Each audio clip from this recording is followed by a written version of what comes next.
Do men and women possess the same leadership qualities? I think yes and no. Is that a fair, politically correct answer? No, I think I I started my own business, and I have my partner also has his own business, and he has leadership qualities that I am gleaning from him because like he is so confident and like front-footed, and that's something that I think men in general sort of have more of. Just actually, a lot of the male leaders that I know have had that. I won't speak generally, but yeah, and I think that I'm a much better listener and I'm a little bit more patient. I think that there are these like traditional gender-based qualities that we're inherently going to have differences, but I think that like once you sort of start to integrate those back into whatever you're doing, you can sort of blend them together, which we were sort of talking about before. I think that like the hyper masculine or the hyper feminine thing, I sort of hope that that levels out, especially in leadership, because I think the attitude.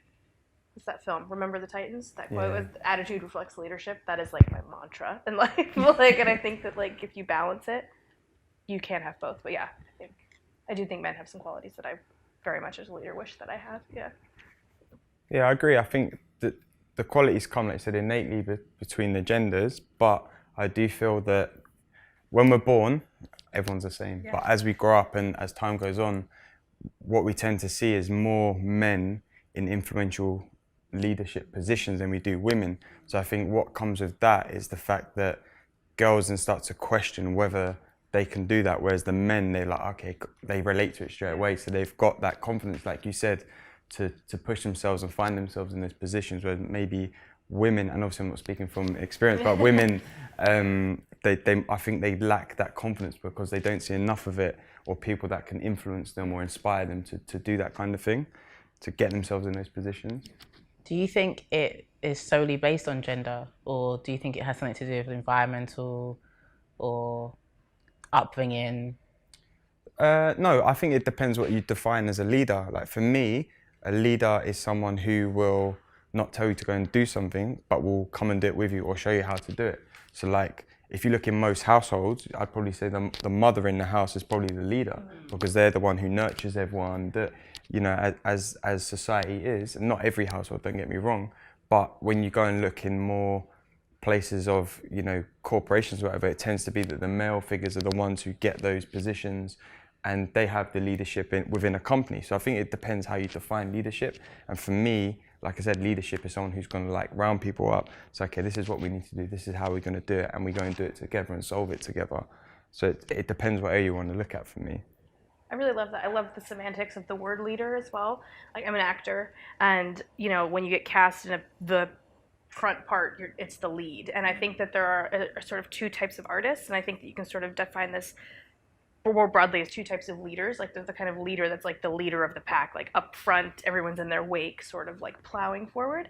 But then I think there's also like lead as in this like sort of I'm taking us all on this thing, like, you know, like sort of like the helmsman in a way. And I think that I think that does have a lot to do with where you grew up and where you like what you see. And I think in sort of like the corporate business world as well, I think it's a timing thing that like women unfortunately we're behind a bit because it took us however many years to get out from being like my mother used to tell me, she's a strong mom leader, but she used to say, she's like, when I was your age, you could be a teacher or a nurse or a mom.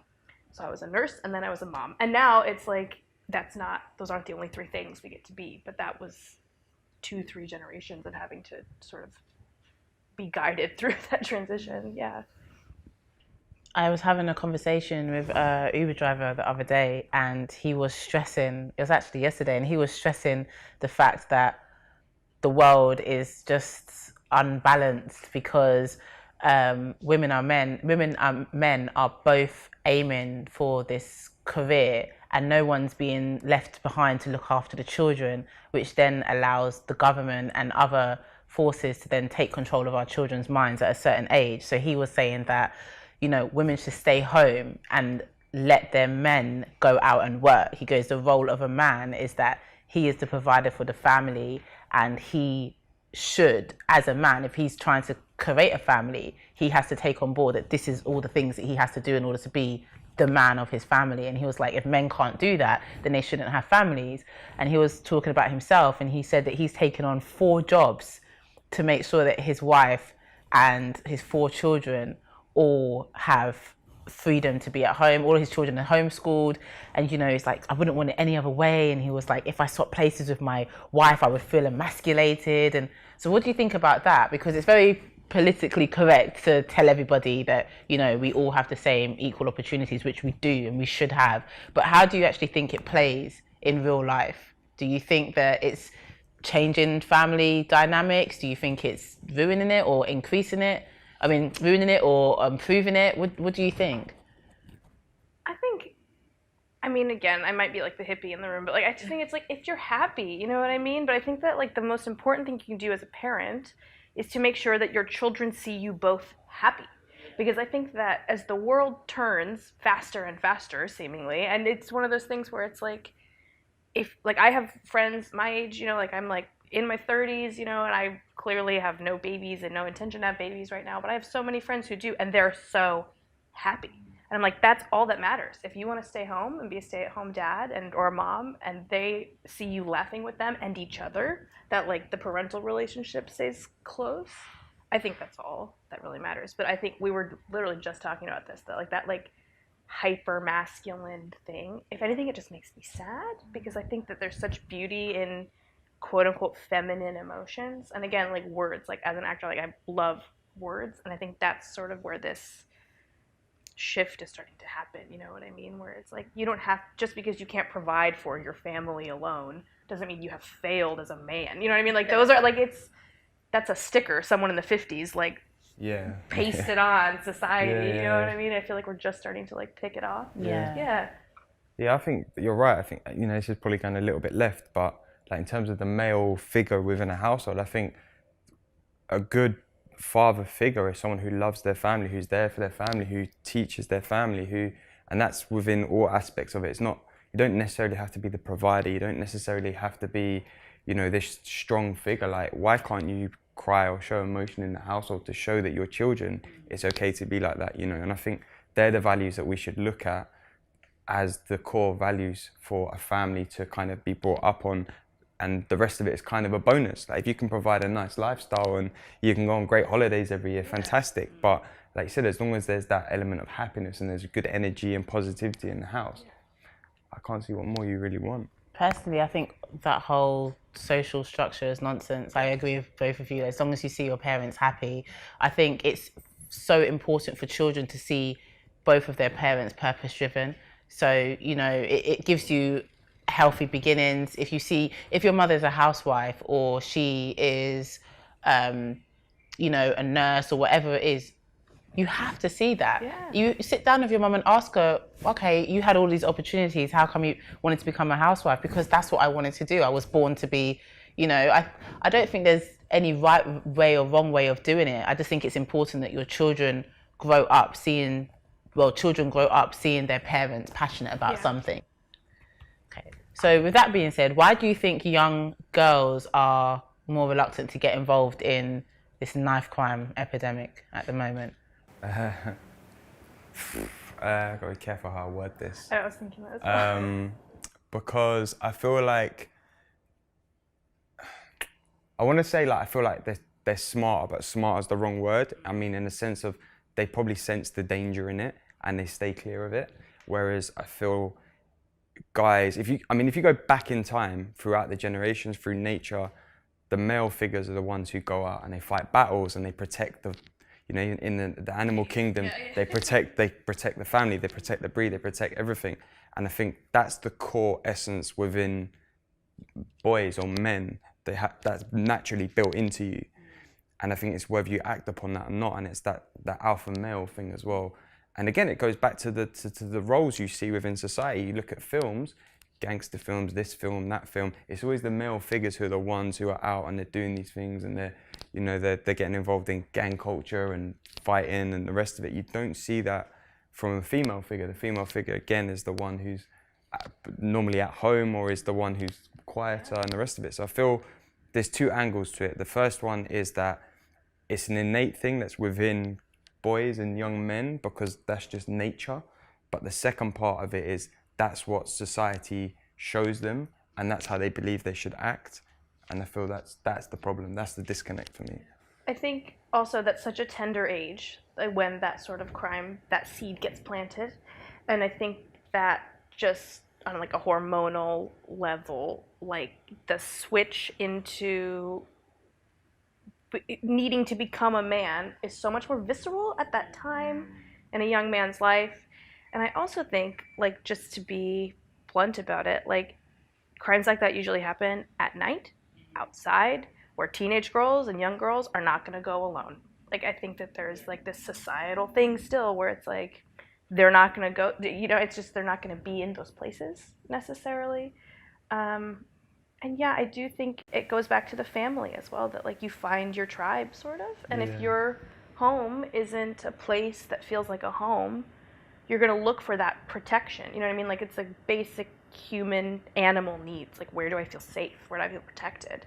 And if it's not in your cave, you're going to pick up something to protect you when you're out of your cave. And if it's not with your tribe, you're going to find you know what I mean? Like somebody somewhere that you feel that way. So like I know it back in the States as well, like young boys getting into gangs, like so that's all it is because they don't have anywhere else that they feel comfortable. And so these people who are making you feel safe, they're saying do this thing or this is how we do things, and you believe them because your animal scared puppy self thinks these people will protect me. Yeah. With the epidemic that we're seeing right now of knife crime, how does it make you feel knowing that there's a large proportion of children that don't seem to value life? Especially, I mean, I'm 29, you're 30, and how old are you? So at this age, we've reached 30. Some people don't even think they're going to reach 30. You know, you watch like hip hop documentaries, or you might listen to a few songs, and people are celebrating the fact that they've reached a certain age that is still in their 20s, and they see that as a milestone. And the fact is, like, we're 30 now. We should be starting our lives. We should be starting our lives. So when there's kids that are dying at like 15, 16, 17, how does that make you feel when you see this stuff in the tabloids? Like, what's your first initial reaction? I mean, again, and I was whatever as a human, it really just breaks my heart. Like and I think it's one of those things where it's like not just a not value for life in general, but the fact that like the value of your own life, of your own worth, that like someday being potentially just tomorrow, like tomorrow is in a couple hours, that you matter on this planet. And I think it's that thing of like, again, this like idea that like men have to be men and women have to be like women, you know what I mean? And there's no in between. And I think that like if you don't have worth, then you're not going to think in a way that everybody else has worth, you know what I mean? And I think it's just so, again, so sad that like this empathy and this passion, I think that's like what I would narrow it down to, that like if you don't have it or can't see the capacity for it at a young age, when you should be passionate about stuff, you know what I mean? Like when you're young, it should be like, that guy, he's my soulmate, it's the one, and your mom's like, no, probably not. But like that's, you love your football team, or you love your dog, or you love maths, whatever it is, like, but that fact that they're just becoming so, like, I don't know, like, empty of that. It just really tears me up. Like, I just think it's awful. I don't know. It's sad, to be honest. That's the first thing that I think is just deep sadness, and then anger, and then I'm just like question stuff, and there's a real big picture disconnect somewhere, and I'm not quite sure where, somewhere within society itself. And I feel that, I don't know if it's a thing of not valuing lives that is, I think it's just stupidness really, but I feel like it's an understanding of the value, not valuing it, if that makes sense. And I feel that it's just, we're in this stage where it's like, because we're seeing things, and people go and blame music and films and etc. Like, that's not the problem. That's not the root of it. That's just an expression of what's actually happening in the world. But it's how we get into that point. Where do we strip it back to actually look at the core and go, right, where is the problem? Where does the problem root from? And then solve it, rather than blaming outlets and certain things. We should look a lot further back than that and go, actually, why are these kids out on the street? Why have they got access to these things? Why, you know, they're the questions we should be asking, not like, oh, it's because they listen to a certain type of music or they watched a film. Yeah, I do think also there's something about like this weird 21st century phenomenon that has happened where you can't be sad, like you can't be lost, or you can't be angry. You know what I mean? And I think that there's, especially for young people, that like that's when you negotiate those things, like anger and lost and sad. You know what I mean? Like that's when you're like, I don't know what I'm gonna be or who I want to be, or my dad left, or my parents got divorced, or somebody died close to me. You know what I mean? Like that's when you experience those first things. And again, I think it all sort of, if I were to try to go back to like a systemic root, I think a lot of it is this like blockage of negative emotions that for some reason we all have now, that like, you know, like you can't, like mental health things are still so taboo, you know. And like I have a friend who suffers severely with mental health, and she didn't want to go to work or something like that, and she didn't want to tell her boss. I was like, yeah, but if you were in a wheelchair, you wouldn't have to explain that. Yeah. So you need to, like, and there's just something about, you know, the acceptance of being upset, which I think young people, obviously they don't have the skills to cope with it, so a physical lashing out sort of makes sense as an outlet for that sort of, you know. I think it has a lot to do with foundation as well. Sometimes I think to myself, how are these kids out at like 10 o'clock at night? I know when I was a kid, and I'm very aware of how different our environments are to each other, but my mum was a single parent who worked full time, and you know, I was only able to see her 4 hours a day, you know, for probably about 16 years of my life. But I wasn't allowed to go out at certain times. If she said to stay in, I can't imagine myself being 14 in a different area out at night, like 10 o'clock, 11 o'clock. I don't actually remember seeing 11 o'clock when I was a kid. I was sleeping. Like, what I think it has a lot to do with foundations. I have a few friends that work for councils, work with young children, young offenders, and they will tell you straight, it has nothing to do with the music. It has nothing to do with the movies or the programs. It's a lack of. It's something that, you know, every 7 years we develop differently as humans. In the developing years of 0 to 7 is when we become who we are. Whatever happens in those years, it doesn't matter what you do after. Whatever happens from 0 to 7, that will stem who you are. So if you have enough attention from your parents, enough love, enough communication, it will literally just pattern who you're going to become. And a lot of these children didn't have good starts. Yeah. They didn't, and they still don't. Some of these children are having to parent their parents. Some of these children don't have parents. Some of them are in care. Some of them are going through abuse, physical, sexual, emotional. There's a lot happening out there that I don't think people actually want to deal with. And you're right. I agree with that 100%. And I think that, and again, like this, it's an outward manifestation of what is happening inside. Like, and that's just basic. That's art, which is again why they, you know, why people blame the music. They're like, well. But I'm like, yeah, but it's reverse actually. You're gravitating towards music like that or media like that because that's how you already feel. It's not making you feel a certain way. And yeah, I think that like taking care of young people for some reason, it's just like not, yeah, like I think you nailed it. People don't want to deal with it, and it's like, well, you have to deal with it because they're the future. They're going to be the ones who are leading us when we can't walk around anymore. Yeah. Exactly. I feel like as a generation, we were having this conversation outside about, so our generation, the millennials, we saw so much change. I don't think we were able to actually get used to anything that happens. Things happen so quickly. We went from VHS to MP3 to wireless in a space of like 10 years, I think. So there's so much change happening. I feel like we've somehow done, not us, but the generation before has done Generation Z a disservice. There's something that stopped that they didn't have that we had, because there's, like you said, it's a huge disconnect. I feel like in Generation Y, you have kids that are either amazing, they're ready, they're going for it, and then we just have this massive epidemic of just ruthlessness, just absolute chaotic nonsense that is happening.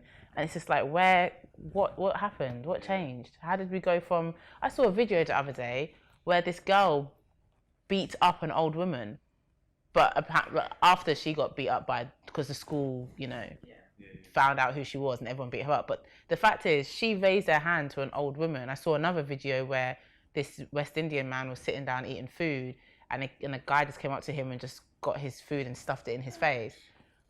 When we were kids, it's like elders were like kind of sacred, you would get up for them, if you would open a door for them. I don't see that on the train. I don't see that anywhere. It's like something's lost. I don't know, and I don't know. Yeah, it's a lot, and I think a lot of it comes down to, again, the thing of the expression of self. And I feel, not saying that all these horrible things that happen, that people trying to express themselves, but it's people trying to get themselves heard, and more often than not, this is coming out in a negative nature rather than like a more positive one. And I feel that, again, that's the cause can be the fact that maybe people don't feel like they're being heard, and things are escalating very quickly in a downward spiral. And for me, that's just like, we need to look at that and ask the questions why, rather than going, oh, X, Y, and Z, it's because blah, blah, blah, and blaming things that don't necessarily have that deep-rooted cause on it. They're more just a reflection of it, if that makes sense. I think someone told me once, there are only two types of behavior. There's fear-based behavior and love-based behavior. Like, even in like the cave people times, like someone saw a saber-toothed tiger and wanted to pet it, and somebody saw it and wanted to eat it. Like, those are the things. And I think that there's this, when I think about what happened between the generations before and the generations now that this is happening, that something had to happen that triggered fear-based behavior in a lot of people. You know what I mean? That like something happened with our parents potentially, not all of them clearly, but some of them, where it's like they sort of shut out because of being afraid of something, which means that's what was bred necessarily. And some people really opened up and were like, we could do more, and we can show you that you can be curious and that there's joy. You know what I mean? But again, yeah, it goes back to like, what were you taught? And again, we're all the way back to the beginning, like this providing for your family. It's like, what are you providing? Because like emotional sustenance is equally as important as food on the table and iPhones at Christmas and puppies, whatever it happens to be. Yeah.